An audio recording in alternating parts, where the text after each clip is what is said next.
विभाग 2 मधील पहिलं प्रकरण समरूपता याच्याबद्दल माहिती घेणार आहे। याच्यामध्ये आपण पहिल्यांदा दोन त्रिकोणांच्या क्षेत्रफळांचं गुणोत्तर समजून घेऊया। आता आपल्याला सगळ्यांना माहिती आहे की त्रिकोणाच्या क्षेत्रफळाचं सूत्र काय असतं, तर त्रिकोणाचे क्षेत्रफळ बरोबर 1/2 पाया गुणिले उंची।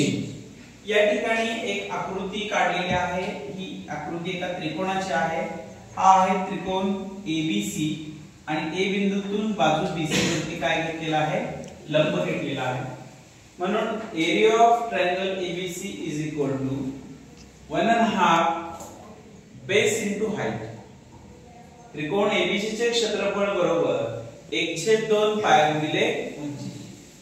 दुसरी आकृती काढलेली आहे। याच्यामध्ये त्रिकोण दाखवलेला आहे PQR आणि P बिंदूतून बाजू QR वरती लंब घेतलेला आहे।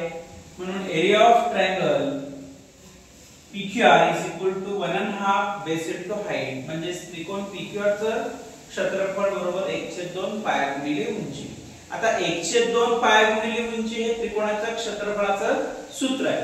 तर आपल्याला गुणोत्तर काढायचं, म्हणजे आपण यापूर्वी गुणोत्तर काढताना कसं काढत होतो, फॉर एक्झाम्पल SB म्हणजे आपण लिहिताना लिहित होतो A/B किंवा M/N M/N असं गुणोत्तरात लिहित होतो।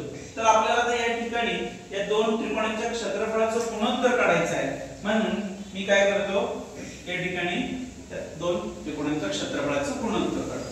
बघा इथं दोन्हीकडे पण 1/2 आहे, ते निघून गेलं। म्हणजे इथं काय राहिलं, एरिया ऑफ त्रिकोण ABC भागिले एरिया ऑफ त्रिकोण PQR बरोबर पाया गुणिले उंची भागिले पाया गुणिले उंची।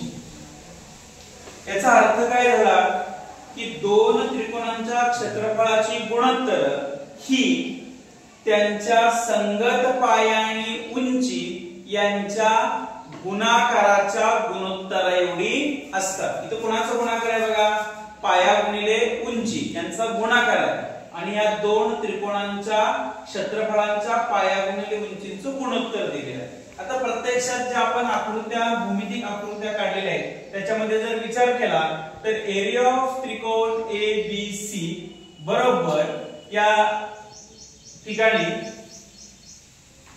त्याला गुणोत्तरात दुसरा त्रिकोण आहे, तो आहे त्रिकोण PQR बरोबर।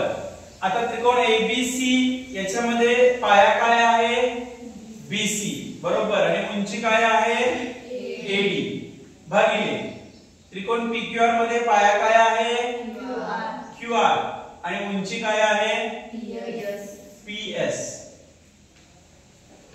बघा मित्रो, या ठिकाणी दोन त्रिकोणांच्या क्षेत्रफळाचं गुणोत्तर दोन त्रिकोण गुणोत्तरामध्ये लिहिलेले आहे आणि बरोबर काय लिहिलेलं आहे, पाया गुणिले उंची आणि तो गुणाकार आहे।